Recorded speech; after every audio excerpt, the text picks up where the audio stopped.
Praise the Lord, everybody. Pastor Frank here. I hope you've been enjoying the encouraging words from the women of Remnant. I know that I have. I want you to join me as we listen to my good friend Sarah Lott talk to us about the goodness of God and the peace that He brings. And I want you to know something. She's going to remind you, if you don't already know, that God will take care of you. God will supply every need that you have, and that God will lead you and guide you, and He'll never fail you. Let's listen to Miss Sarah.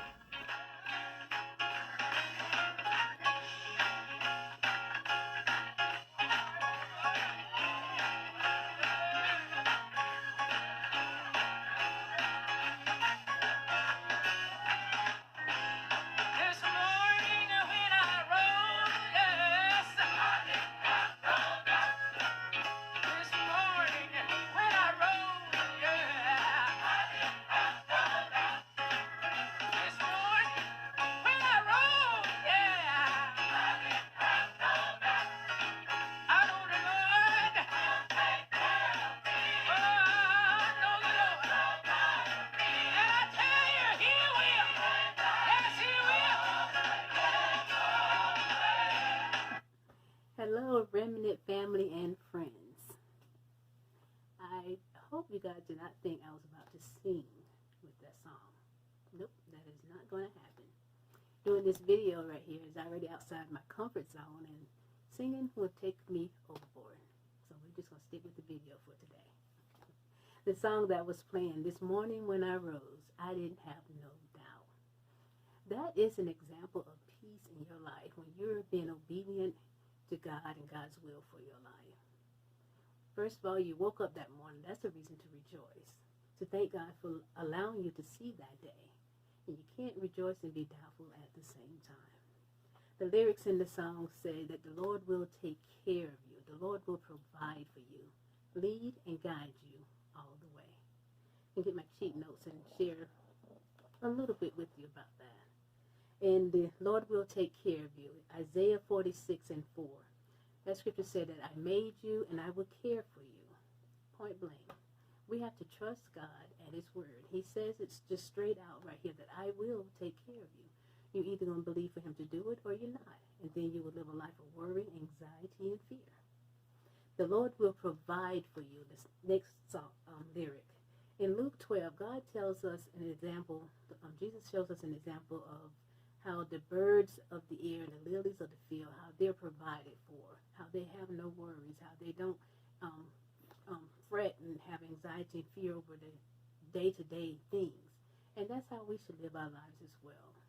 God's word tells us that He will never leave us nor forsake us. So we should trust Him that whenever we surrender whatever our concerns are to Him, that He will move on our behalf.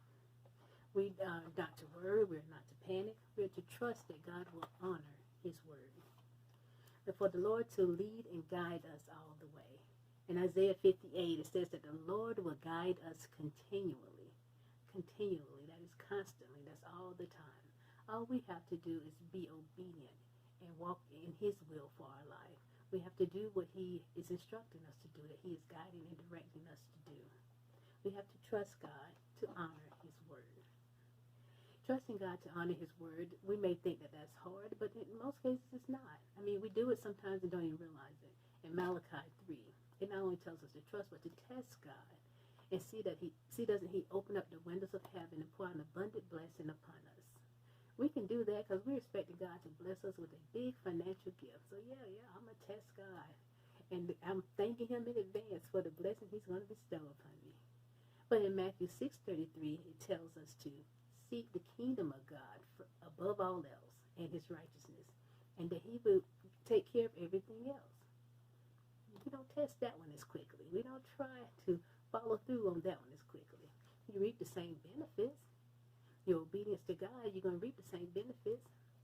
We need to trust God to honor His word. What He says in His word that He would do for us, He would do, and we need to do our part. Trusting God to honor His word will help us to have peace in our life, will help us not to be full of fear, anxiety, and worry. And during this time with the COVID-19, you have people panicking, you have people worried and fearful of everything. And as believers, we can't follow through with that. We can't follow through with that as well. We can't be that way. We have to have peace, because our testimony, we would lose our testimonies when we say that we're trusting God to provide for us. We're trusting God to take care of us. But if we're panicking like the unbeliever, how are we going to witness to them? God's word does not return to him void, as I said earlier.